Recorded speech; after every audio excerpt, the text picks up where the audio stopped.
proyeksi terhadap pertumbuhan ekonomi untuk tahun 2025 itu ada 5,0%. Nah, untuk tahun 2026 5,1%. Nah, ini asesmennya mereka ke kiri.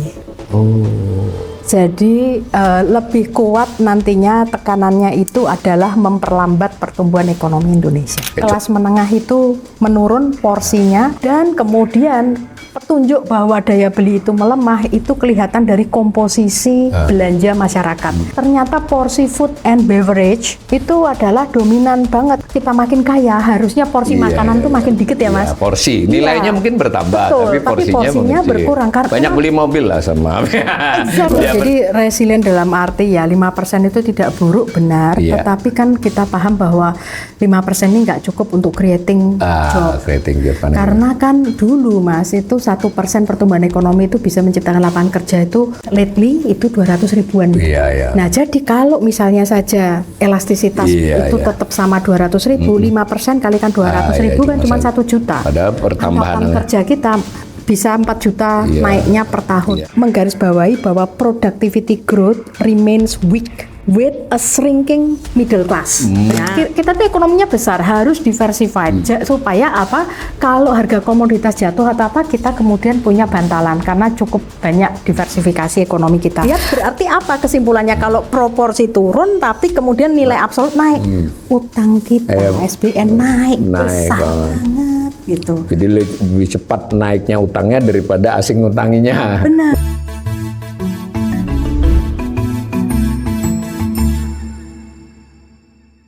Salam cerdas, Ibu Bapak, saudara-saudara yang saya hormati. Kembali berjumpa dengan saya di kanal Awali Rizki dalam sesi ngobrol ekonomi. Kali ini saya kedatangan tamu yang sudah lama nggak on air. Sebetulnya kita ketemu secara off air, yaitu Ibu Mbak ya, kalau saya Mbak Deni Purbosari, Dr. Deni Purbosari. Selamat datang Mbak kembali di kanal ini. Terima kasih Mas Awalil. Saya dapat cerita dari Mbak Deni ini bahwa beliau sekarang mulai lebih fokus lagi mengajar. Dulu ya ngajar, tapi sekarang hanya lebih fokus.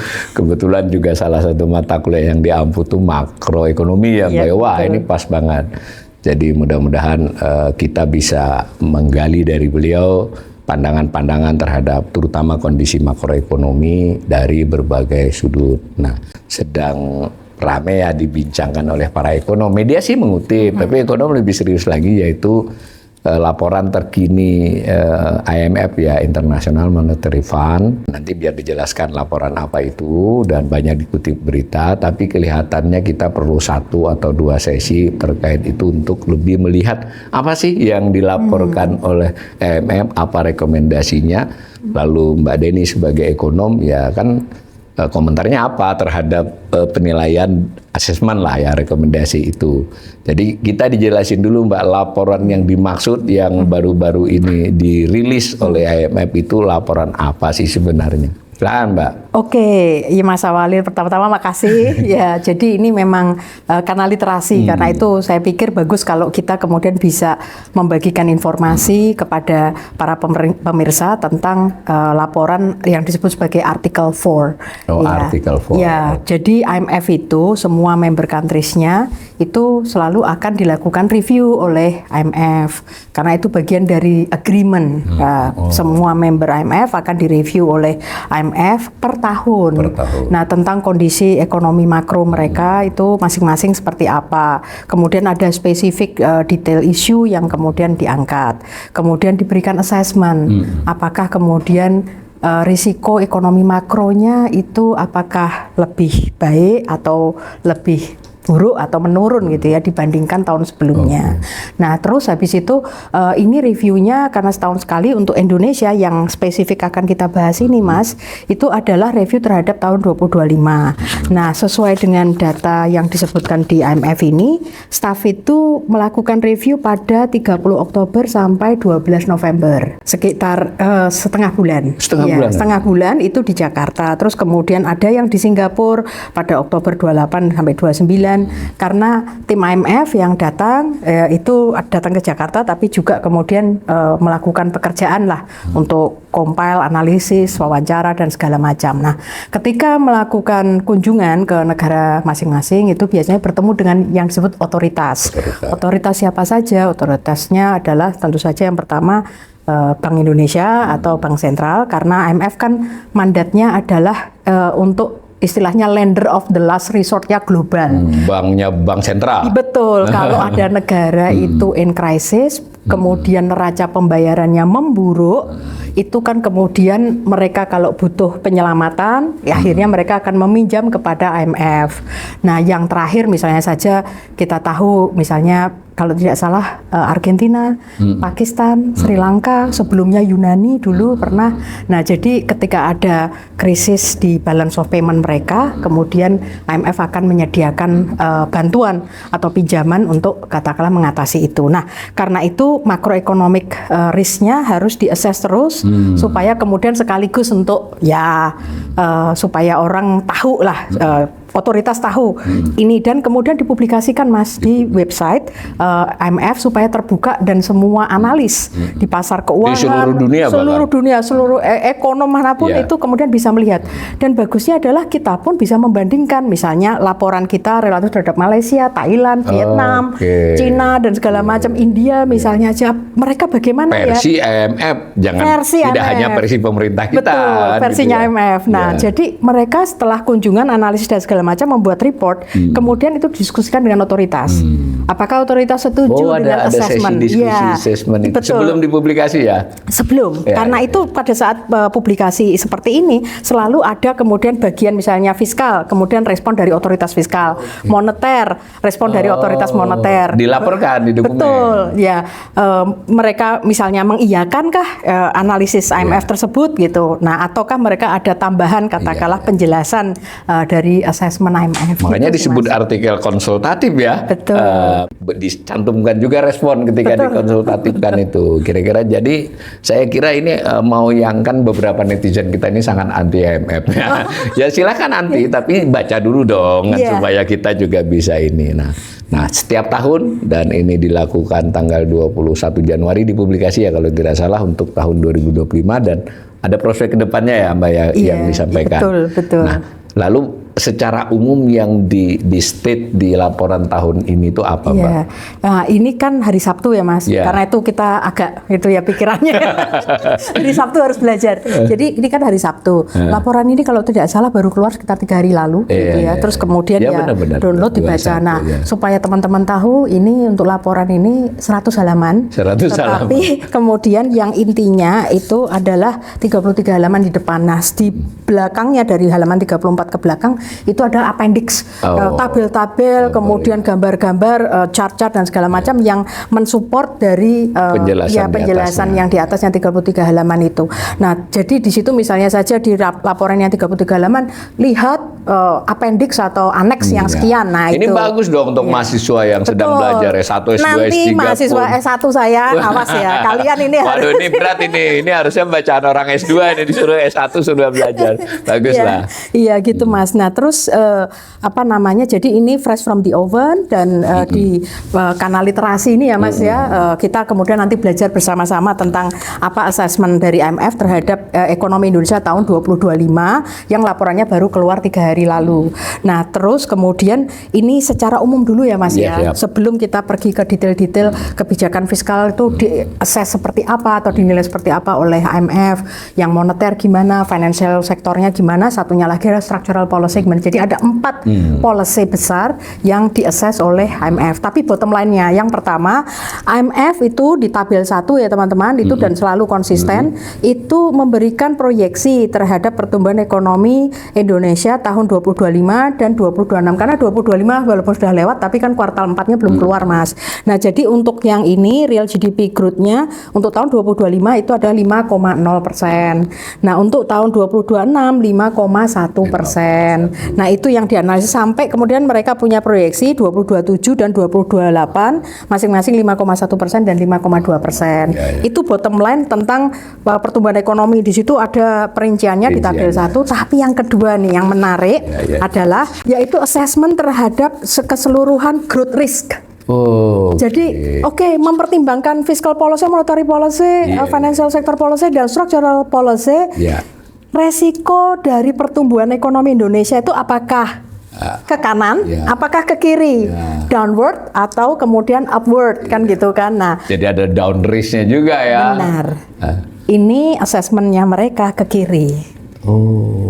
Jadi lebih kuat nantinya tekanannya itu adalah memperlambat pertumbuhan ekonomi Indonesia. Kecuali rekomendasinya mereka dijalankan. Ya, dan ada kondisi eksternal yang kita juga nggak punya kontrol ya kalau kondisi eksternal. juga mengakui itu uncertainty ya. Betul. Bahwa ada di kebijakan domestik yang bisa mempengaruhi hasil menjadi lebih bagus, tapi yang lain juga ada kondisi eksternal yang bisa dua sisi juga, bagus maupun buruk gitu. Cuman kan kalau eksternal itu kan tidak dalam kontrol kita ya Mas. Jadi kita harusnya fokus untuk kemudian mengerjakan pekerjaan domestik kita supaya lebih baik lagi lah hasilnya. Jadi di laporan itu aku kalau tidak salah dari beberapa tahun terakhir ini formatnya hampir serupa ya. Nah, khusus tabel 1 itu kan ada ya tadi yang makro, paling makro pertumbuhan ekonomi. Kita ke situ dulu nih kan sebelum ke yang lain-lain. Itu kan tadi pertumbuhan ekonomi 5,0, 25, 26, 5,1, 27, 5,1 ya masih ya. Yang 5,2 itu 28. 28 baru 5,2. Enggak sampai 29 loh Mas. Iya, paham.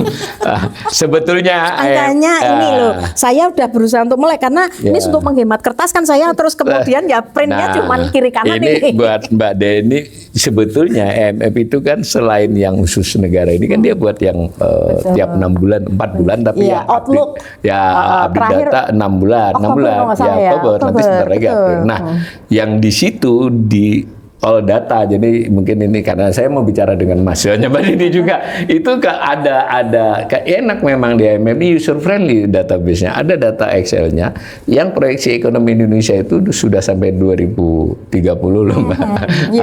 Tapi memang mereka revisi kan biasanya.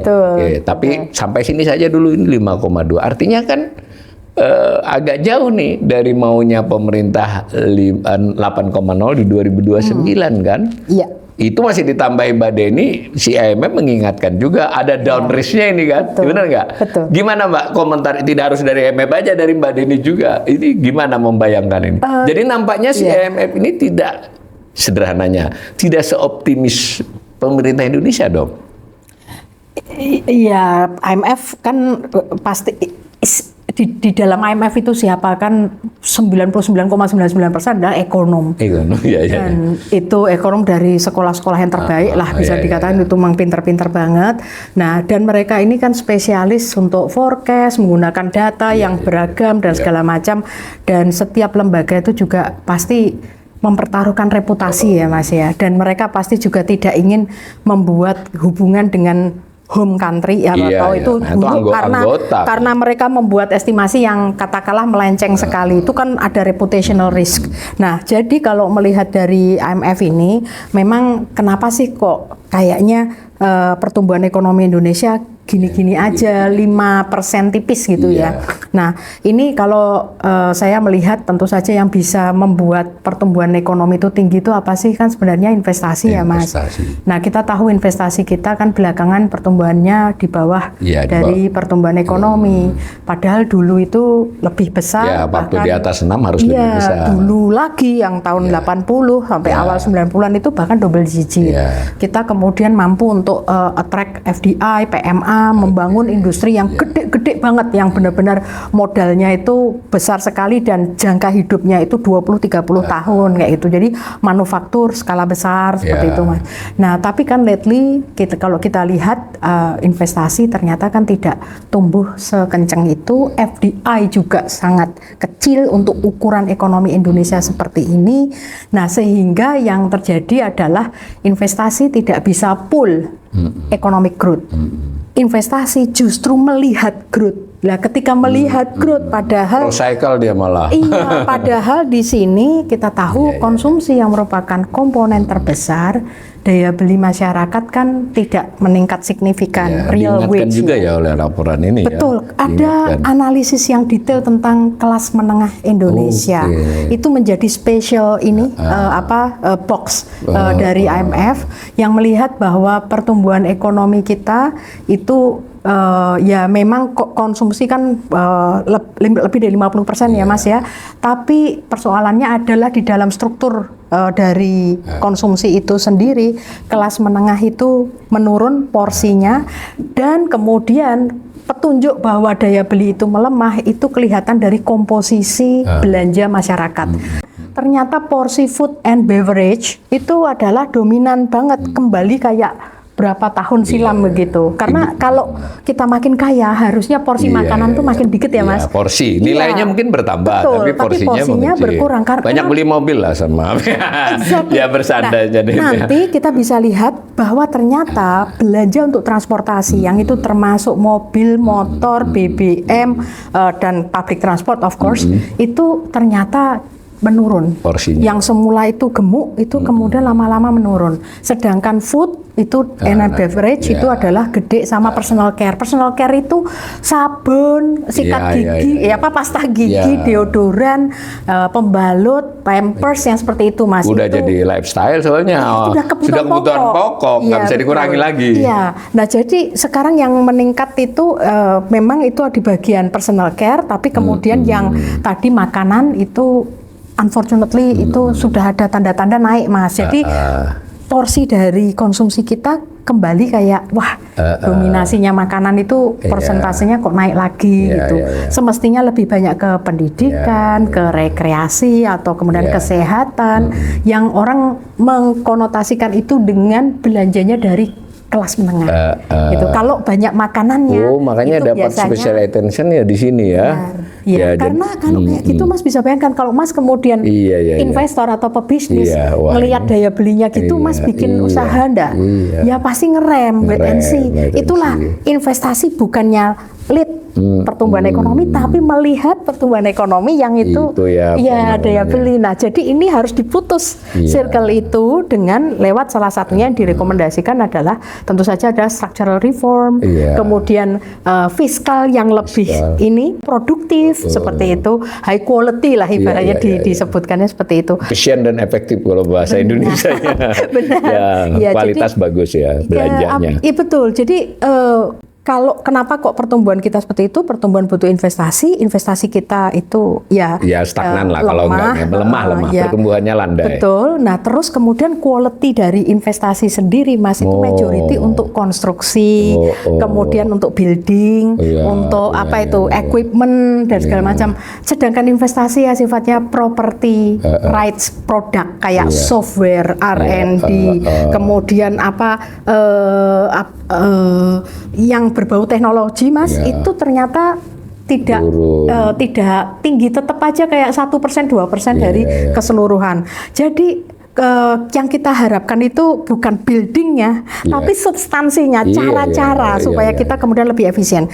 Karena seperti disinyalir oleh banyak orang, pertumbuhan kita ini lebih input driven, lebih banyak kapital, lebih banyak orang, yaitu kemudian lebih banyak pertumbuhan. Tapi productivity kita ternyata total factor productivity yang menghitung keseluruhan efisiensi dari ekonomi itu 20 tahun terakhir rata-rata menurun 0,2%. Dan negara lain lebih produktif.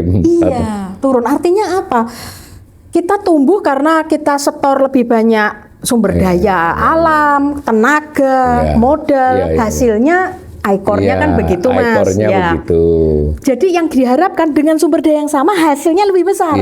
Atau hasil yang sama membutuhkan sumber daya lebih kecil. Itulah total factor productivity.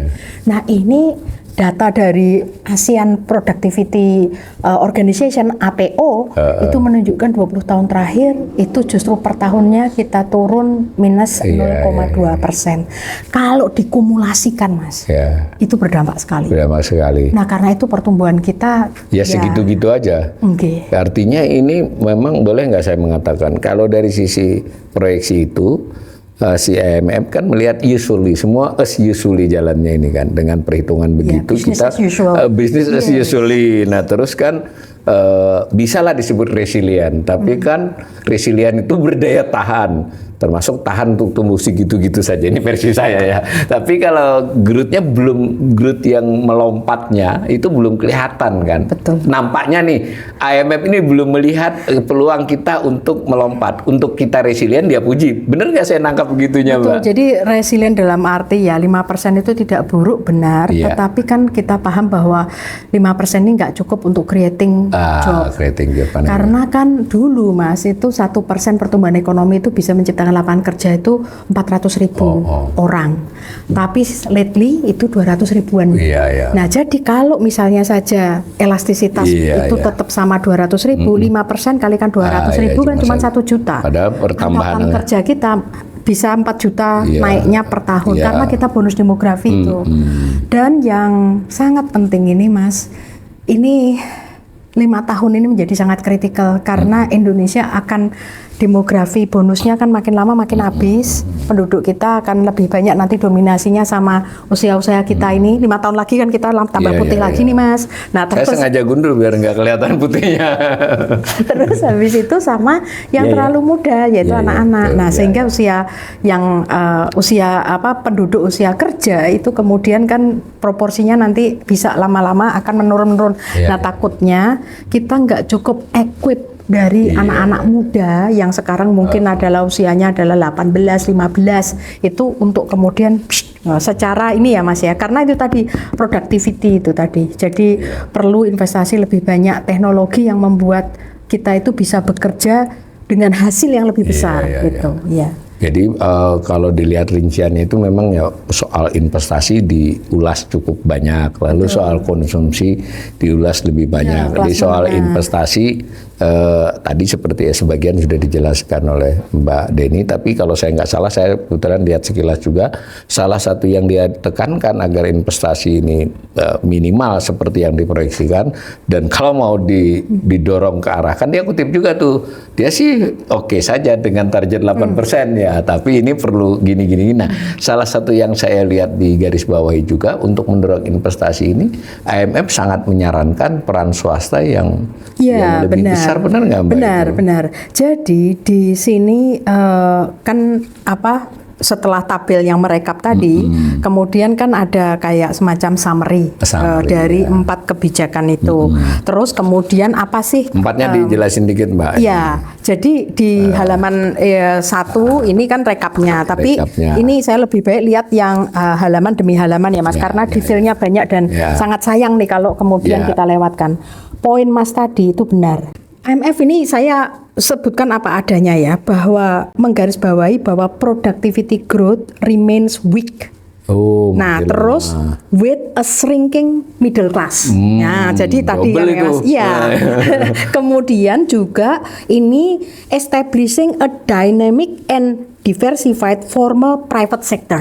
Nah, artinya di sini IMF itu pingin supaya pertumbuhan kita itu bisa robust, bisa kemudian durable, jangka panjang. Yang dipentingkan kadang ini ya, Mas, ini pelajaran saya karena bahasa Inggris saya kan juga pas-pasan.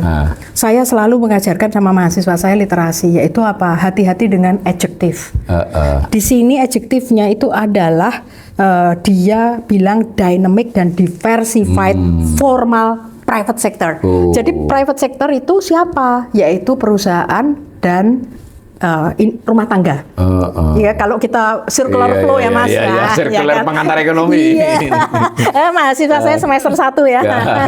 Jadi yang disebut sebagai private sector ada 2 agent, ya ada 2 kelompok besar, yaitu perusahaan-perusahaan mau asing mau domestik, UKM sampai usaha besar. Nah terus termasuk ya di dalamnya tentu saja ada BUMN ya. Tapi BUMN nanti kan ada pengaruh dari pemerintah nih ya. Tapi yang pure swasta itu adalah tadi usaha dan rumah tangga. Sedangkan satunya lagi itu adalah yang disebut sebagai private sector adalah tadi household ya Mas ya. Nah ini disebutkan bahwa diversified dan dynamic.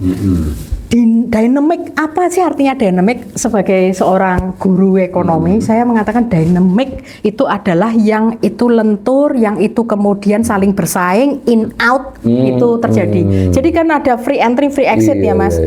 Persaingan itulah yang menjamin adanya dinamika dari sektor swasta. Persaingan itulah yang menjadi darah dari creative destruction. Kalau nggak ada pesaing Mas, kita kan cenderung nyantai Mas. Tapi begitu ada persaingan, saya akan berusaha untuk bertahan, tetap hidup, bahkan unggul. Dengan apa? Harga yang lebih kompetitif, kualitas yang lebih bagus, pelayanan penjualan, marketing yang lebih bagus, pelayanan pasca jual. Ada inovasi juga. Iya, banyak. Dia akan berinovasi di segala macam. Dan kemudian siapa yang itu kurang bagus, kamu exit. Jadi exit itu not necessarily buruk. Karena selama kemudian ada yang baru lagi, itu akan kemudian menggantikan yang buruk tadi. Sebenarnya ada analisis Mas. Pernah saya kalau tidak salah tuh melihat laporan bahwa unfortunately ada periode di Indonesia di mana yang exit itu justru productive firms. Ini ada apa? Yang seharusnya jadi pemenang dan tinggal, kok kalah? Kemudian ada faktor lain dong. Keluar dari Indonesia, exit Mas. Exit itu kan berarti dia tidak balik lagi karena exit ada keputusan jangka panjang. Kalau sebentar kan shutdown Mas. Tapi kalau jangka panjang tuh forever goodbye gitu kan. Jangan-jangan dia pindah ke Vietnam. Jangan-jangan dia nggak cocok karena saya nggak tahu ada banyak gangguan sehingga dia merasa kayak fixed cost saya sekarang naik, ketidakpastiannya tinggi dan segala macam. Nah, jadi di situ pentingnya ada dynamic itu kalau saya interpretasikan tadi darahnya itu adalah persaingan. Nah, kemudian yang kedua diversified. Diversified, jangan commodity based dan natural resource based. Itu aja. Itu yang disebut sebagai kita tuh ekonominya besar, harus diversified supaya apa? Kalau harga komoditas jatuh atau apa, kita kemudian punya bantalan karena cukup banyak diversifikasi ekonomi kita. Dan diversified ini bagus karena kemudian angkatan kerja kita yang beragam latar belakangnya tersebar dari Sabang sampai Merauke Mas bisa diserap oleh sektor ekonomi apapun dari agriculture sampai dengan services. Tapi yang kita harapkan adalah yang kemudian berkualitas. Artinya ada introduksi dari teknologi, pengetahuan, cara-cara baru di masing-masing nilai sektor. Tambahnya besar. Benar. Nah, terus habis itu satunya lagi adalah formal. Nah, ini garis bawahi juga makanya ya formal. Ini kalau baca itu pelan-pelan jadi lama karena saya mencoba memahami setiap kata itu ada artinya. Jadi di sini adalah formal private sector. Jadi jangan private sectornya tumbuh tapi informal. Iya dia ada banyak kompetisi tapi informal. Nah, rentan itu. Nah, benar. Nah, jadi gampang kukut nih bahasa Jawa. Banyak masuk, banyak keluar. Ya kayak begitu Mas dan tidak protected kan pekerjanya. Nah, jadi dia mengatakan bahwa kalau Indonesia itu pingin tumbuh dan tumbuhnya itu berkesinambungan, pastikan sektor swasta yaitu rumah tangga dan si perusahaan-perusahaan yang ada di Indonesia ukurannya apapun PMA maupun PMDN itu untuk kemudian mereka bisa berpartisipasi. Bottom line-nya apa Mas supaya itu terjadi? Filosofi bahwa berikan ruang untuk private sector itu bertumbuh. Negara itu membangun fundamentalnya seperti kata Pak Adam Smith, yaitu apa? Satu service yang mungkin dua ya karena satu pertahanan kita udah tahu. Tapi satu service yang tidak bisa disediakan oleh swasta. Apa itu? Keadilan Mas. Hukum yang itu bisa kemudian menjaga property rights, kemudian mengadili dengan jujur dan dengan kemudian fair ya Mas ya. Karena apa? Swasta itu, saya perusahaan, Mas ke supplier, kita bertengkar, ada kontrak, Mas kemudian violate atau tidak mengikuti kontrak. Saya kan pengen gugat Mas. Iya. Itu harus ada hukum yang bisa kita akses bersama-sama, mengadu dan kemudian mengadili dengan jujur, dengan adil. Siapa salah, siapa yang kemudian benar. Ini Mas, kalau namanya dalam dunia dagang, supplier, sama workernya, sama pegawai, kemudian sama buyernya, itu sudah ekspor, nanti gimana, itu kan rumit Mas, asuransi dan segala, itu klaim-klaim kayak begitu tuh kita semuanya butuh yang namanya pengadilan niaga, pengadilan, kalau kita kemudian dijahati, rampok, maaf ya Mas ya, itu toko kita kemudian ngadu, itu ada kemudian tempat mengadu dan menyediakan keadilan itu dengan sangat kredibel dan bisa diakses oleh semua. Ini Adam Smith loh yang nyebut 1776. Itulah tugas negara. Persis. Jadi tugas negara jangan kemudian ngabisin tenaga untuk hal-hal lain yang swasta itu bisa lakukan. Iya, bagus ini gitu. Gitu ya. Jadi kalau saya membacanya fundamentalnya oke, kesini gitu ya. Sekali lagi buat saya menilainya ini sebetulnya IMF ini masih cukup memuji lah, terutama di garis bawahi kita resilient. Masih bisa bertahan. Ada potensi tumbuh seperti biasanya. Lalu ada down risk dia sebutkan. Kemudian dia melakukan penilaian terhadap tadi ada kebijakan fiskal, ya, ada kebijakan moneter dan foreign, ya, kebijakan moneter dan falas. Lalu ada ada kebijakan sektor keuangan dan lalu struktural kan empat itu.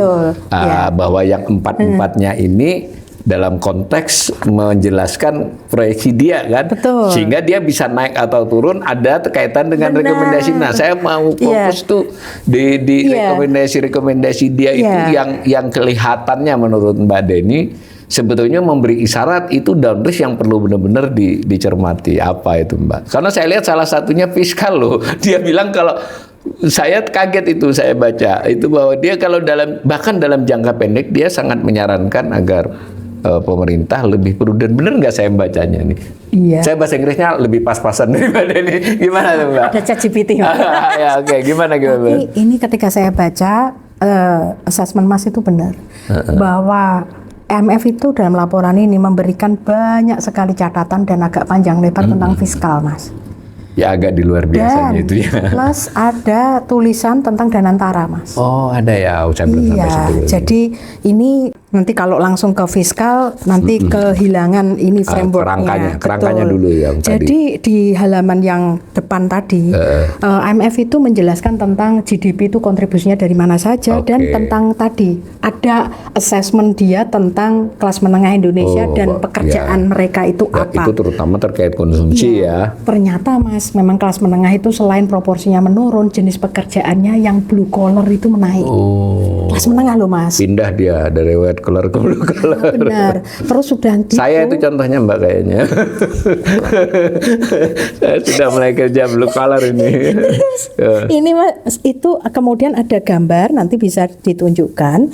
Jadi seperti yang kita ketahui bahwa pekerja kita yang full time itu kan secara tren proporsi ya Mas ya itu kelihatan menurun meskipun secara jumlah itu naik tapi kemudian trennya itu menurunnya itu dari 2015 ke 2025 tuh cukup kelihatan serius, ya Mas, di gambar itu kelihatan turun. Ini saya hanya nyuplik narik sedikit ya Mas interpretasinya nanti monggo karena banyak expert di luar sana yang nanti Mas bisa undang di sesi yang lain. Kalau saya melihat ini ketika full time itu menurun Mas, artinya apa? Kalau kita kaitkan dengan jenis pekerjaan yang ke depan yang akan terjadi, ini banyak didiskusikan termasuk di WF Davos yang sekarang sedang terjadi di Davos itu, yaitu apa? Bahwa pekerjaan yang akan datang itu akan sulit yang kita berpikir kita daftar sampai kita kerja terus sampai pensiun di satu tempat. Itu akan makin dikit. Jadi adik-adik yang masih muda-muda mungkin ya dan mungkin umur 30-an, 40-an we expect ini bahwa dengan dinamika di sektor swasta dan kemudian dunia dan juga adanya teknologi khususnya AI, mungkin automation dan segala macam itu Mas jenis pekerjaan kita itu akan makin pendek-pendek. Karena apa? Itu berubah atau di-upgrade atau hilang sudah jenis pekerjaan itu. Benar. Nah, dan muncul pekerjaan yang baru. Nah, karena itu yang saya pikirkan nanti follow up-nya apa? Satu adalah pemerintah harus siapkan ini, karena kalau enggak kan ini kita expect PHK mungkin akan terus terjadi karena dinamika tadi. Nah, jadi ketika ada PHK maka jaminan sosial untuk mereka yang kena PHK itu harus kemudian semakin diperluas. Yang kedua, paketnya. Jadi sekarang kita kan sudah ada unemployment benefit, jadi jaminan kehilangan pekerjaan JKP. Nah, paketnya itu kan sudah bagus Mas, ada pelatihannya. Karena tadi saya mungkin kehilangan pekerjaan A, tapi dengan diberikan bantuan tadi atau jaminan sosial di mana ada biaya hidup sementara, tapi satunya lagi adalah ada pelatihan, saya akan belajar segera memperoleh skill dari industri-industri atau job-job yang baru. Misalnya saya nggak menguasai tentang digital marketing, sekarang kalau saya belajar digital marketing, kemudian ini menariknya Mas, pekerjaan yang itu dengan tangan atau teknis atau keahlian itu tidak bisa digantikan dengan mesin. Seperti apa itu? Pertukangan itu banyak banget Mas, karena ini saya juga tetap memonitor apa yang menjadi perbincangan di global maupun kemudian skill future Singapura misalnya saja. Jadi sekolah-sekolah yang disebut trade school atau vocational school Mas, itu tuh cara menjadi rover itu apa? Tukang pasang genteng, kemudian plumber itu tukang betulin pipa yang bocor, kemudian ini electrician untuk betulin alat-alat listrik. Itu jadi penting Mas, dan tidak bisa dilihat sebelah mata dengan yang namanya sekolah reguler yang mendasarkan pada kognisi. Karena sekarang ini disrupsi AI itu justru akan makin kena kepada orang-orang yang tadi Mas, yang justru mainnya adalah teknologi, ya kan? Karena itu kan banyak terjadi PHK misalnya di perusahaan startup. Tapi yang namanya tukang betul-betul itu tadi Mas, itu tetap dibutuhkan. Tukang bangunan itu tetap dibutuhkan, tukang cat dan segala macam itu dibutuhkan. Karena itu tapi dengan standar yang lebih tinggi. Nah, ketika seperti itu kita tadi berarti bantuannya itu ada bantuan biaya hidup sementara, satunya lagi adalah ada kemudian akses terhadap pelatihan, tapi kemudian pelatihan vokasi kita, SMK kita, diploma 1 kita itu harus kemudian bisa bergeser. Jadi kita harus melihat hulunya, yaitu hulu pendidikan kita pun harus berevolusi.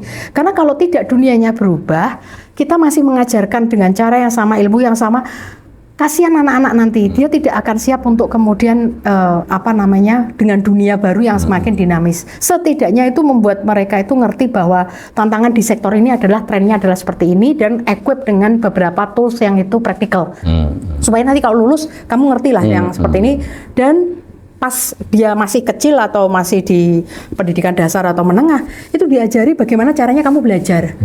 Karena begitu orang itu mampu belajar Mas, ini tadi kerja 5 tahun pindah entah pindah terpaksa atau pindah karena sukarela ya Mas, melihat opportunity yang lain, itu mereka kemudian bisa menyiapkan dirinya belajar skill yang baru untuk kemudian berpindah ke sana.